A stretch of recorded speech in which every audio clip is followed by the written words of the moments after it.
let's talk about regulations. How much of a factor are the regulations being imposed across multiple markets? Very good question. So right now, I refer to this as we've referred to this era as the great illegal gambling robbery, okay? So everybody's being stolen from, including the consumer. There is a Jenga tower that's been built in every industry, okay? So look at the legal Jenga tower. You had something that was, at the point of legalization, fairly solid. So you had a whole bunch of rules about this is how firms can make money, this is how you license, how much the license fees are, how much the tax rate is, how you protect consumers. The more you start pulling those Jenga bricks out of that tower, okay? So just imagine it as a Jenga that you play in a pub. Pull those Jenga bricks out, it gets less stable and is at risk of collapse. The problem we have today, one marketplace, two industries, okay? One legal, one illegal.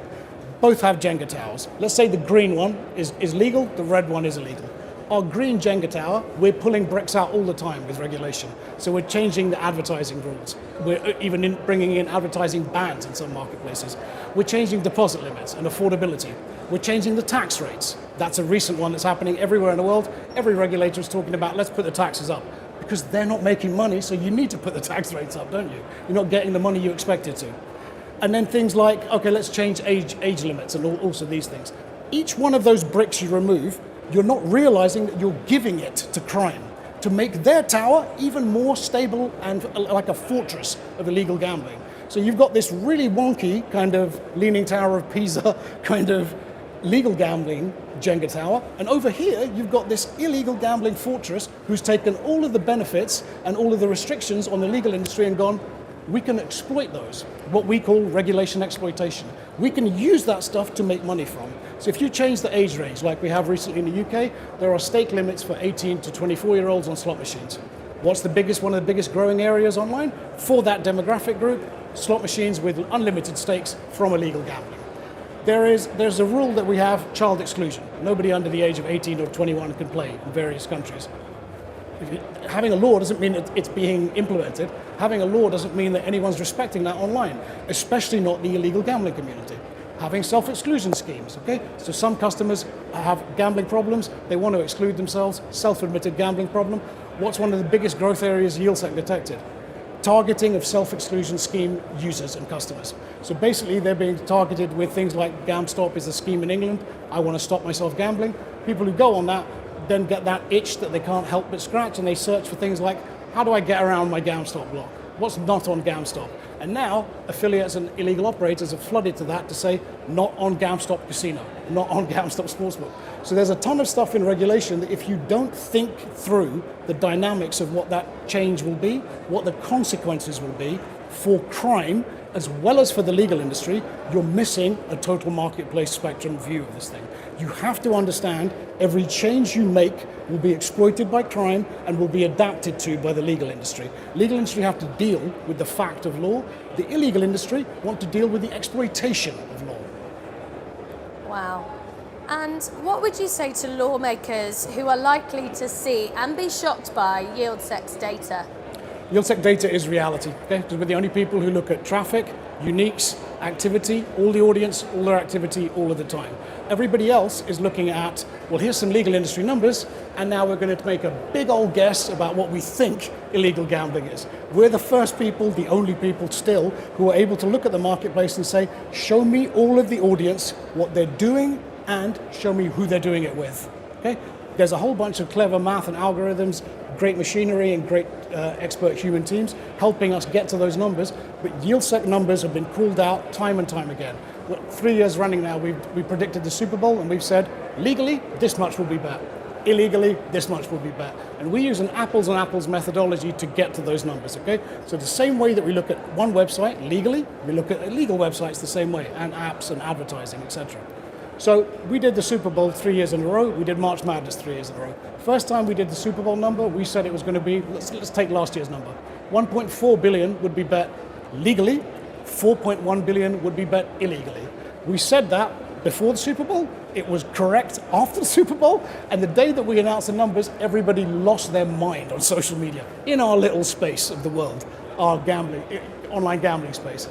Everybody lost their mind and were like, how do they know the numbers? Are they making them up? Are they hacking things and the rest of it? Don't need to. It's data that's out there. Just look at stuff from above, that bird's eye meta view of everything, okay? When the regulated numbers were published, the legal industry numbers, 1.398 billion. So 1.4 with rounding, okay? So we got it right, and people are saying it's a moonshot landing. We've done that 3 years in a row. We'll do it again this year, okay? Platform's seen so much activity and data now, it's very hard for it to be wrong from now on. Do you ever worry that lawmakers will look at that data and use it as an excuse to crack down on all gambling? Cracking down on all gambling is not the point, because again, it's clear for as long as we've had human history, okay?